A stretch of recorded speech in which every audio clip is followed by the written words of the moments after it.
जिस वक्त दुनिया भर में तेल को लेकर अफरा तफरी मची है, उसी वक्त आधी दुनिया ये मातम मना रही है कि ईरान ने भारत के तेल टैंकरों को स्ट्रेट ऑफ हॉर्मुज से निकलने की इजाजत कैसे दे दी।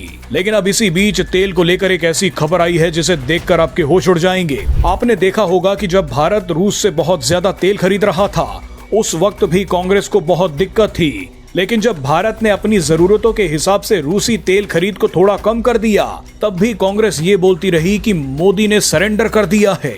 लेकिन आप ये जानकर हैरान हो जाएंगे कि कांग्रेस सरकार ने तेल खरीदा और करीब 3 लाख करोड़ रुपए से ज्यादा का बिल पीएम मोदी को दे दिया।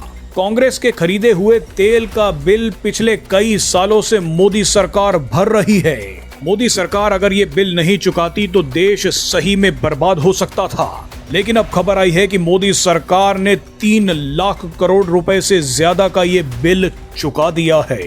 अब आपके मन में सवाल होगा कि लाखों करोड़ों का तेल तो कांग्रेस ने खरीदा था, लेकिन इसका बिल मोदी क्यों भर रहे हैं? अब आपको बेहद ही आसान भाषा में ये पूरी कहानी समझाते हैं। दरअसल यहाँ पर सारा खेल ऑयल बॉन्ड्स का है, जो यूपीए ने अपने कार्यकाल में जारी किए थे।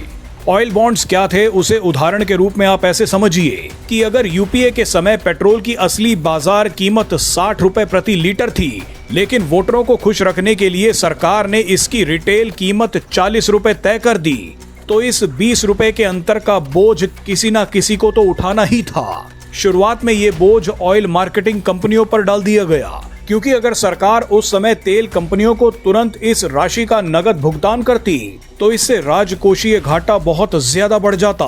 इसीलिए सरकार ने तेल कंपनियों को पैसा देने के बजाय ऑयल बॉन्ड्स जारी कर दिए, जो असल में एक तरह का कर्ज देने का वादा था। ये वादा बड़ा ही सीधा सा था, हम आपको आज पैसा नहीं देंगे बल्कि 15 से 20 साल बाद देंगे और लगभग 8% सालाना ब्याज भी देंगे। दूसरे शब्दों में कहें तो यूपीए सरकार ने जानबूझकर सस्ते रखे गए ईंधन की कीमत का बोझ भविष्य की सरकार और भविष्य के टैक्स देने वालों पर डाल दिया। अतीत में मिलने वाला सस्ता पेट्रोल असल में सस्ता नहीं था, उसका बिल तो भविष्य के लिए टाल दिया गया था। यानी यूपीए सरकार ने अपना सारा बिल मोदी सरकार के लिए बचा कर रख लिया। मोदी सरकार जिस पैसे का इस्तेमाल हजारों स्कूलों, अस्पतालों और बड़े बड़े इंफ्रास्ट्रक्चर प्रोजेक्ट्स के लिए कर सकती थी, उस पैसे का इस्तेमाल अब कांग्रेस के ऑयल बॉन्ड्स को चुकाने के लिए किया गया है।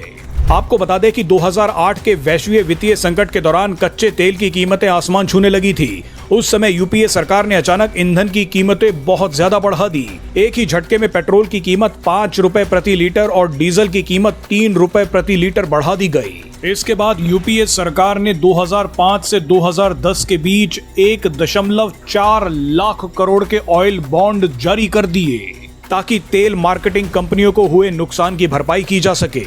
अब मोदी सरकार 2014 से ही इन ऑयल बॉन्ड्स के पैसों को चुका रही है। प्रिंसिपल अमाउंट और ब्याज सहित मोदी सरकार 2.36 लाख करोड़ रुपए से ज्यादा का भुगतान कर चुकी है। अब मोदी सरकार लगभग पूरी तरह से इन ऑयल बॉन्ड्स से मुक्त हो चुकी है। मोदी सरकार ने भविष्य के लिए इस कर्ज को नहीं टाला। आप सोचिए कि 2.36 लाख करोड़ रुपए से मोदी सरकार क्या क्या कर सकती थी, लेकिन ये सारा पैसा कांग्रेस के समय खरीदे गए तेल का बिल भरने में निकल गया। हैरानी की बात देखिए कि मोदी सरकार को पुराना कर्ज चुकाना पड़ा। रूस, यूक्रेन और वेस्ट एशिया में चल रही जंग झेलनी पड़ रही है, लेकिन इसके बावजूद मोदी सरकार ने तेल के दामों को बढ़ने नहीं दिया।